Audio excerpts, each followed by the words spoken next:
You're listening to Kizuki, the podcast. I'm Mae Yoshikawa, and I define the Japanese concept of Kizuki as the following. Kizuki 1. A moment of epiphany, an aha of realization or insight which opens the knower to a new dimension of truth that was formerly unknown.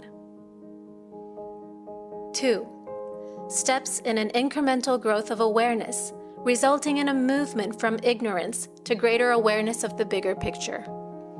A kind of knowing that cannot be undone, that cannot be unrealized.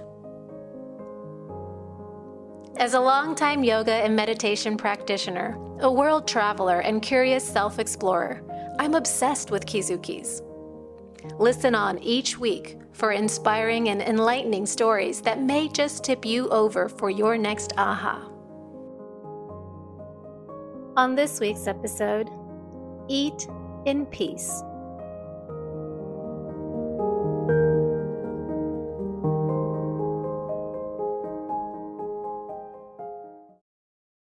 Just the other day, I saw a young woman on her bike in Tokyo. It must have been just after 8 a.m. She was pedaling fast, probably heading to work. She had one hand on the handlebar, and with the other, she was munching on a sandwich, chewing as she hustled on by. And I just had this appalled chuckle. Not because I thought it was rude, not because it was against typical Japanese mannerisms, not even because it looked somewhat stressful, but just simply because physiologically it made no sense. I realized this the hard way, you guys. I had to suffer before I finally came to this Kizuki. But years ago, I noticed that whenever I had a business lunch or dinner, I would never really eat. I was too engaged in the conversation. I was focused. I used to think that it was just that I was busy talking. And that's true. But also, my body didn't feel hungry at all. As a matter of fact, I would get hungry after I returned home from the business meal, and I would need to eat something again. And now I know there's really good reason for that. Imagine a lion in the savannah. It doesn't enjoy its meal while it's still on the run hunting. It has to go out and be on alert and grab the prey. And then after they catch their meal, they need to drag it to a safe place under a tree where there would be no other predators. Look left, look right. And then when they can relax, that's when the lion starts eating. In the same way, we as animals can't digest food when our nervous system is in go mode.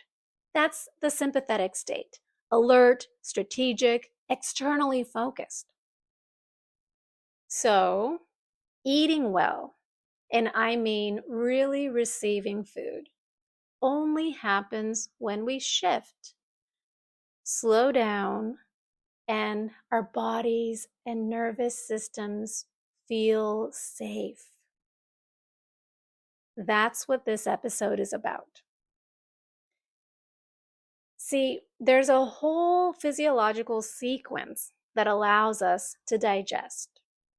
Our bodies need to feel relaxed and safe enough to say, okay, it's time to receive, time to chill out and break this down. It's time to absorb. In other words, you have to feel relaxed. The nervous system has to be in the parasympathetic state to be ready to take in.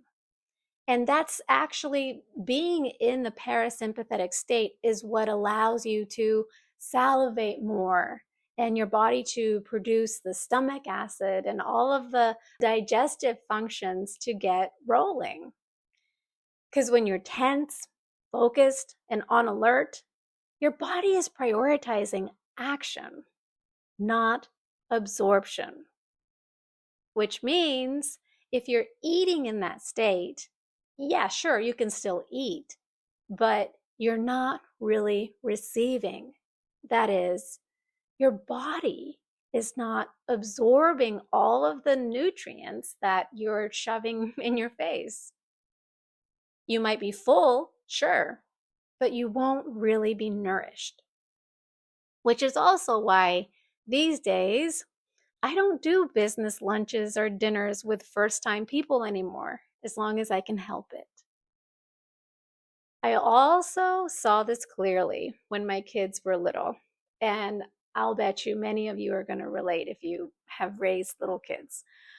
I used to wonder why I could never really enjoy my meals with them. And then one day it hit me. I wasn't actually eating. I was at the table serving my kids. Like seconds, spilled food, mama this, mama that, more sauce, dropped forks, napkins, pull the little seeds out, whatever. It's like, as a mom, I was constantly on alert. Like, what do they need next?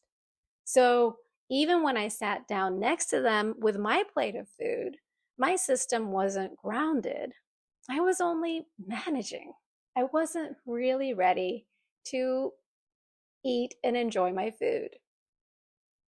So, for a while, when they were really young, I started eating my meals separately. Not ideal in the sense that, it's really nice as a family to gather around the table and eat together. But it was a conscious choice for me because I just needed to eat in peace.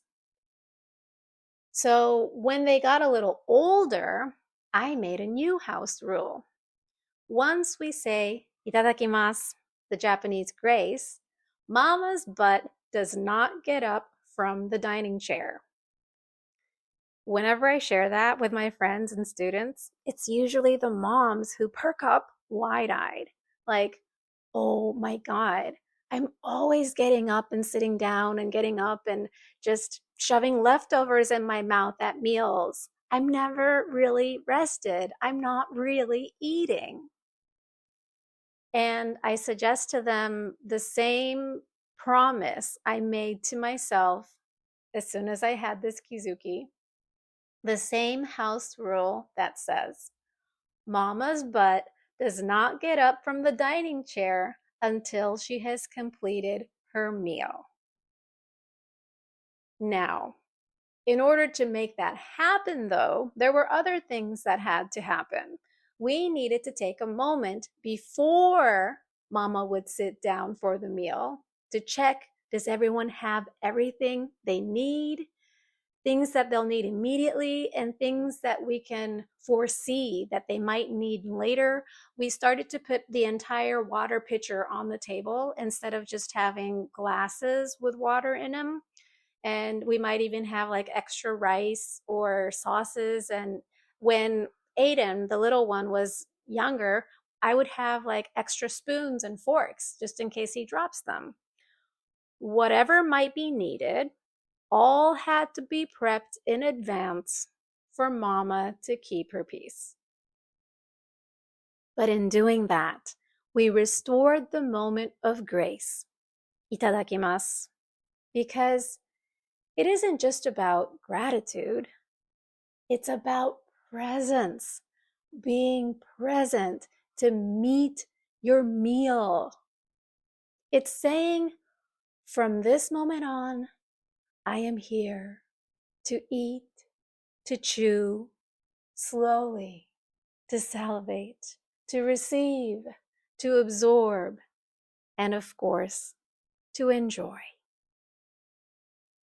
So consider this a small invitation for you to eat in peace, in case you weren't doing that already. And if you were, you can be extra conscious about it now. And for those of you who find it to be a little bit more of a challenge, Maybe it's not going to be perfect at first, but it doesn't have to be. You can just choose presence. Start where you can, with what you can. Just get conscious about it. You don't have to overhaul everything. Just one small moment of noticing. Because if your nervous system can't feel safe, it can't receive. You physiologically can't. And guess what? You, your body, your spirit, your whole self, you deserve to receive. This I know for sure.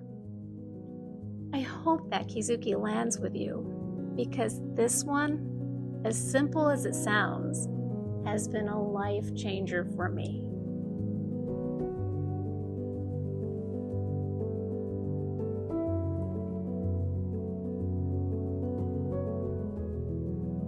Thank you for listening. Learn more about me and my Kizuki Journaling Mae Y method at my website, kizukijournaling.com. That's KIZUKIJOURNALING.com. Or find me on Instagram at MAEYOSHIKAWA.